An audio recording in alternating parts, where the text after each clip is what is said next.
আমাদের শরীর ওজনটাকে কন্ট্রোল করার জন্য আমাদের একটা কিছু গ্ল্যান্ড আছে, যে গ্ল্যান্ডগুলো শরীর ওজনকে কন্ট্রোল করে, যেমন থাইরয়েড গ্ল্যান্ড, প্যারাথাইরয়েড গ্ল্যান্ড। এরকম এই গ্ল্যান্ডগুলো আমাদের শরীরের ওজনগুলো কন্ট্রোল করে। তো এখান থেকে কিছু হরমোন নিঃসরণ হয়, যেমন থাইরয়েড গ্ল্যান্ড থেকে হরমোন হয় থাইরক্সিন, ট্রাইআইডোথাইরোনিন, ক্যালসিটোনিন। তো এই হরমোনগুলো যখন নিঃসরণ ঠিকমতো হবে, তখন অটোমেটিক আপনার ওজনটা কন্ট্রোলে থাকবে। যদি আপনার থাইরক্সিন নিয়মিত নিঃসরণ হয়, তাহলে তাহলে আপনার ওজনটা দেখা যাচ্ছে আপনি অতিরিক্ত মোটা হয়ে যাবেন না। কিন্তু থাইরয়েডের সমস্যা হয়ে গেলে দেখা যাচ্ছে আপনি আপনার দিন দিন ফুলে যাবেন। অথবা অতিরিক্ত যদি ট্রাইআইডোথাইরোনিন নিঃসরণ হয়, তাহলে খুব দ্রুত শুকায় যাবেন। এই জন্য ওজনটাকে কন্ট্রোল করতে গেলে আপনার এই হরমোনটাকে নিঃসরণ ঠিক মতো রাখতে হবে। আপনার খাদ্য খাওয়ার পাশাপাশি আপনার নিয়মিত এক্সারসাইজ করতে হবে। সকাল বিকাল ২ বেলা যদি হাঁটতে পারেন সেটা ভালো, খুব বিশেষ করে ৪৫ মিনিট যদি হাঁটতে পারেন। আর অতিরিক্ত মশলাযুক্ত যে খাবারগুলো আছে এগুলো মেনে চলতে হবে। পিরিয়ডে কালার ঠিক মতো থাকে না। আপনার তারপর প্রতি মাস যে মেয়েদের যে ডিম আসার কথা সেটাও ঠিক মতো আসে না, যে হরমোনের সমস্যার কারণেই। আবার যে হরমোনের সমস্যার কারণেই আপনার দেখা যাচ্ছে আপনার এখন যদি যেহেতু শরীর স্বাস্থ্য মোটা হয়ে গেছে, তার মানে বোঝা যাচ্ছে মনে হচ্ছে হাইপোথাইরয়েডিজম আপনার যে রোগটা। এক্ষেত্রে আপনার যদি ঠিক মতো যদি কন্ট্রোল না করতে পারেন, শরীর দুর্বল লাগবে, শরীর ঝিম ভাব হবে, অথবা স্ত্রীর দুর্বলতা আসবে।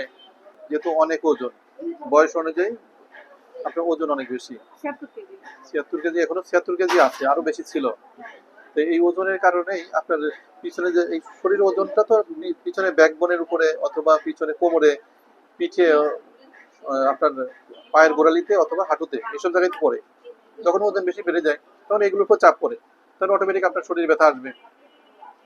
আপনার স্পাইনাল ফ্লুইড যেগুলো বের হয়ে গেছে, মাংস যেটা বাড়ছে, মাংসের উপর চাপ পড়ছে, এগুলো ওজন বাড়ার কারণে হচ্ছে। যেহেতু আপনার কোমরে ব্যথা, আপনি রেগুলার যে হাঁটা চলাফেরা এগুলো করবেন, এর পাশাপাশি দুই একটা ব্যায়াম করবেন।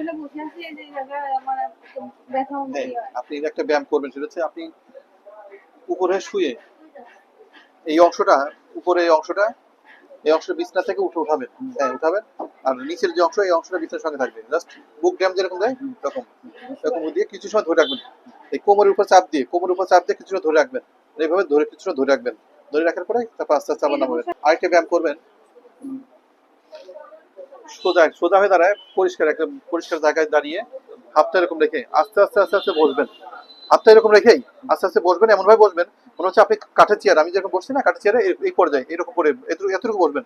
বসে কিছু সময় ধরে রাখবেন, এরকম থাকবেন। তাতে দেখা যাচ্ছে ১ থেকে ১০ সেকেন্ড, ১০ সেকেন্ড মানে ১ থেকে ১০ গুণার যে সময়টা, এই সময়টা বসে থাকবেন। এরপর আস্তে আস্তে আস্তে আস্তে আবার দাঁড়াবেন। এরকম আপনি সকালে ৫ বার করার চেষ্টা করবেন, যদি সম্ভব হয় বিকেলে করবেন। ঠিক আছে? তাহলে আপনার এখানকার মাংসপেশি বা এখানকার টেন্ডন গুলো, এগুলো আপনার শক্তিশালী হবে। এই ব্যথাগুলো দূর হবে, পাশাপাশি আপনার যে কোমরে ব্যথা দিতে এটা দূর হবে। এই ২টা ব্যায়াম আপনাদের দিলাম।